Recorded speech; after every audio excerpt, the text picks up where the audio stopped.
Assalamualaikum warahmatullahi wabarakatuh.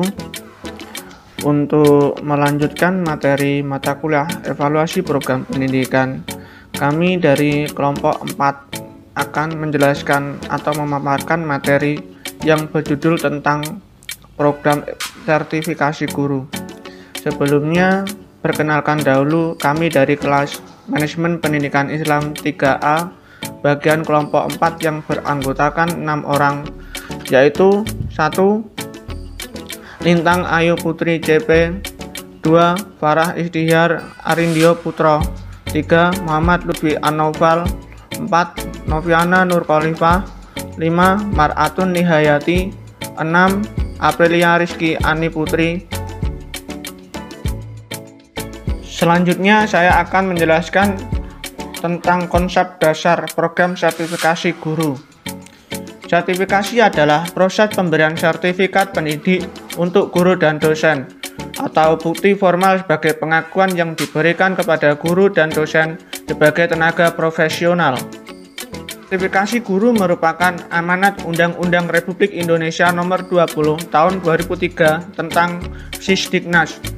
Pasal 61 menyatakan bahwa sertifikat dapat berbentuk ijazah dan sertifikat kompetensi, tetapi bukan sertifikat yang diperoleh melalui pertemuan ilmiah. Sertifikat kompetensi dapat diperoleh dari penyelenggara pendidikan dan lembaga pelatihan setelah lulus uji kompetensi yang diselenggarakan oleh satuan pendidikan yang terakreditasi atau lembaga sertifikasi. Sedangkan menurut Undang-Undang Republik Indonesia Nomor 14 Tahun 2005 tentang guru dan dosen, Bab 1 pada ketentuan umum pasal 1 diterangkan bahwa sertifikasi adalah proses pemberian sertifikat pendidik untuk guru dan dosen. Dapat disimpulkan bahwasannya sertifikasi merupakan suatu proses pemberian pengakuan bahwa seseorang telah memiliki kompetensi untuk melaksanakan pelayanan pendidikan pada satuan pendidikan tertentu setelah lulus uji kompetensi yang telah diselenggarakan. Sertifikat pendidik disebut juga dengan sertifikat guru dan sertifikat dosen. Sertifikasi guru yang dimaksud di sini adalah bertujuan untuk menentukan kelayakan guru dalam melaksanakan tugas sebagai agen pembelajaran dalam tujuan pendidikan nasional yang berkualitas, meningkatkan proses dan mutu hasil pendidikan, meningkatkan martabat guru dan meningkatkan profesionalitas guru. Sehingga nantinya diharapkan dengan adanya peningkatan kesejahteraan guru secara finansial dapat menjadikan pendidikan nasional lebih berkualitas, baik dari sisi pendidik maupun peserta didiknya. Dalam buku panduan dari Kementerian Pendidikan Nasional, kita biasanya mengetahui bahwa tujuan diadakan sertifikasi guru ini adalah A. Menentukan kelayakan guru dalam melaksanakan tugas sebagai agen pembelajaran dan mewujudkan tujuan pendidikan nasional. B. Meningkatkan proses dan mutu hasil pendidikan. Maksud dari peningkatan mutu pendidikan itu adalah gambaran atau karakteristik sumber daya manusia dan sumber daya lainnya yang menangkut beberapa aspek yang dapat dikerjakan untuk mencapai peningkatan hasil yang baik dan berkualitas. Dalam mutu pendidikan terdapat dua hal penting yang mengacu pada proses pendidikan dan hasil pendidikan. Proses pendidikan yang bermutu apabila seluruh komponen pendidikan terlibat dalam proses pendidikan itu sendiri. Yang C. Meningkatkan martabat guru. Yang D. Meningkatkan profesionalisme guru. Maksud dari profesionalisme guru itu adalah kemampuan guru untuk melakukan tugas pokok sebagai pendidik dan pelajar, yang meliputi kemampuan merencanakan, melakukan, dan melaksanakan evaluasi pembelajaran.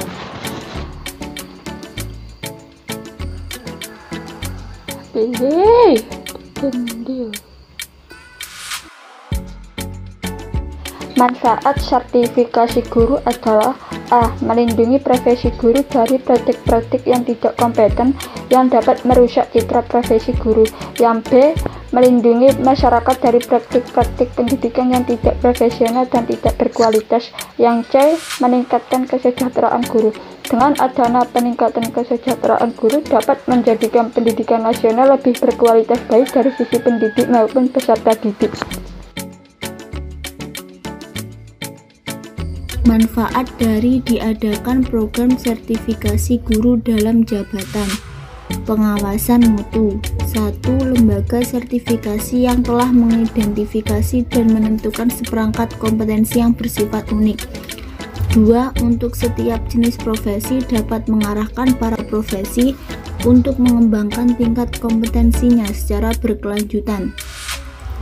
3. Peningkatan profesionalisme melalui mekanisme seleksi, baik pada waktu awal masuk organisasi profesi maupun pengembangan karir selanjutnya. Keempat, proses yang lebih baik, program pelatihan yang lebih bermutu maupun usaha belajar secara mandiri untuk mencapai profesionalisme. Adapun penjaminan mutu. 1. Adanya pengembangan profesionalisme dan evaluasi terhadap kinerja praktisi akan menimbulkan persepsi masyarakat dan pemerintah menjadi lebih baik terhadap organisasi profesi beserta anggotanya. 2. Sertifikasi menyediakan informasi yang berharga bagi para pelanggan atau pengguna yang ingin memperkerjakan orang dalam bidang keahlian dan keterampilan tertentu. Ada 2 sasaran yang menjadi tujuan dalam proses sertifikasi. Pertama, mereka para lulusan sarjana pendidikan maupun non-pendidikan yang menginginkan guru sebagai pilihan profesinya. Yang kedua, para guru dalam jabatannya.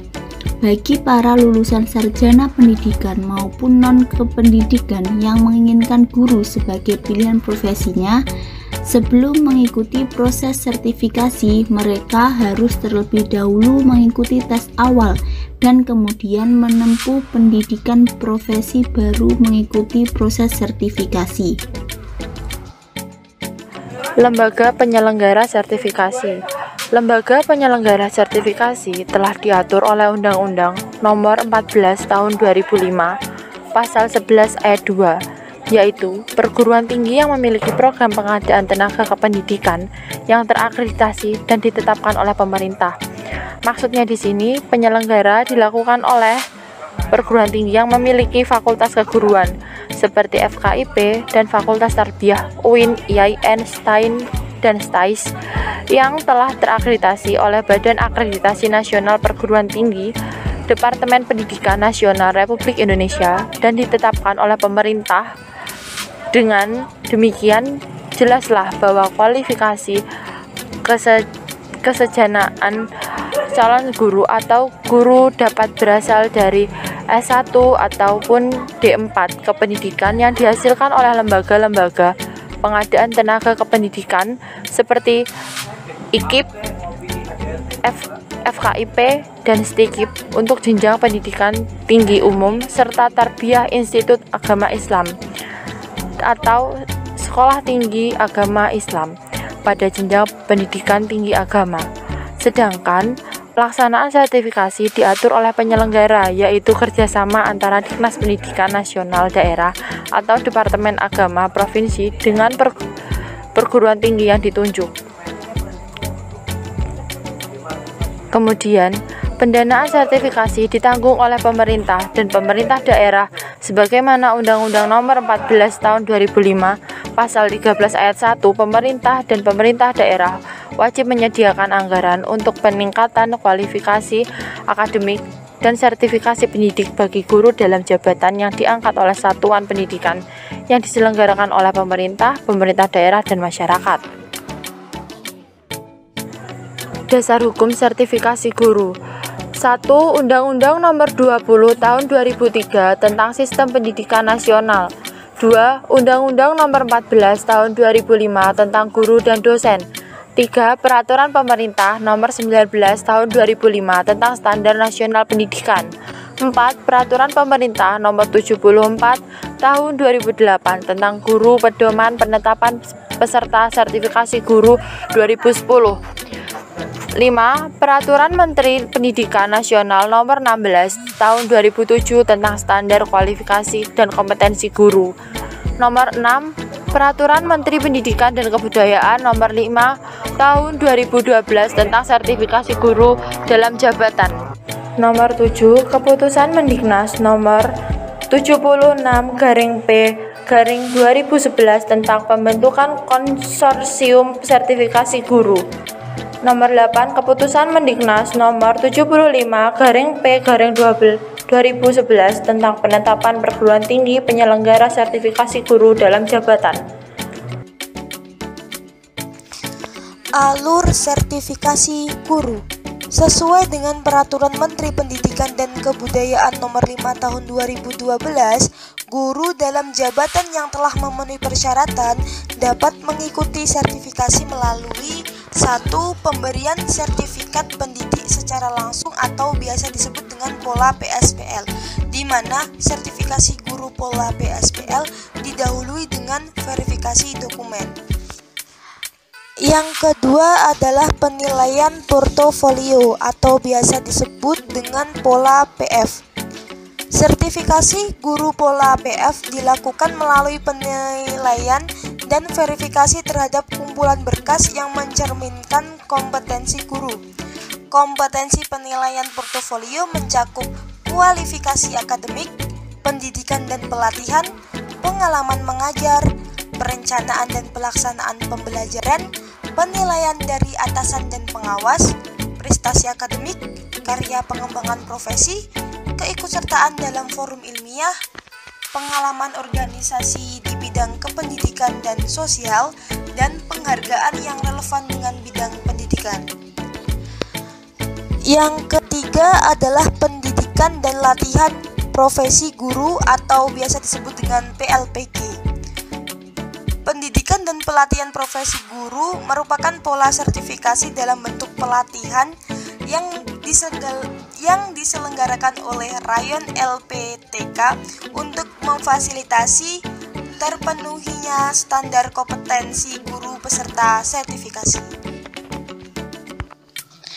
Dan yang terakhir adalah pendidikan profesi guru atau PPG, di mana PPG ini merupakan pendidikan tinggi setelah program pendidikan sarjana yang mempersiapkan peserta didik untuk memiliki pekerjaan dengan persyaratan keahlian khusus dalam menjadi guru.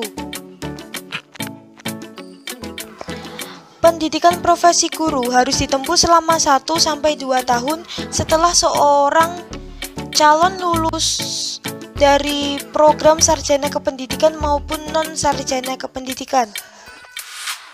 Dan PPG ini merupakan program pengganti Akta 4 yang tidak berlaku mulai tahun 2005.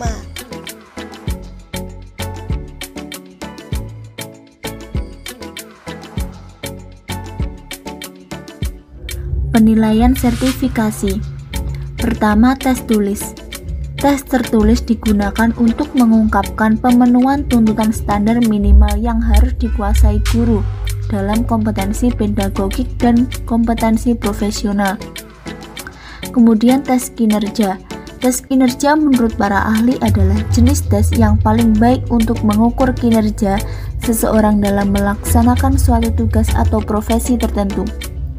Kemudian self-appraisal dan portofolio adalah penilaian yang dilakukan oleh guru setelah ia melakukan refleksi diri, apa saja yang dikuasai dan yang telah dilakukan dalam proses pembelajaran dan di luar pembelajaran. Yang terakhir, peer appraisal, bentuk penilaian sejawat yang terkait dengan kompetensi guru secara umum.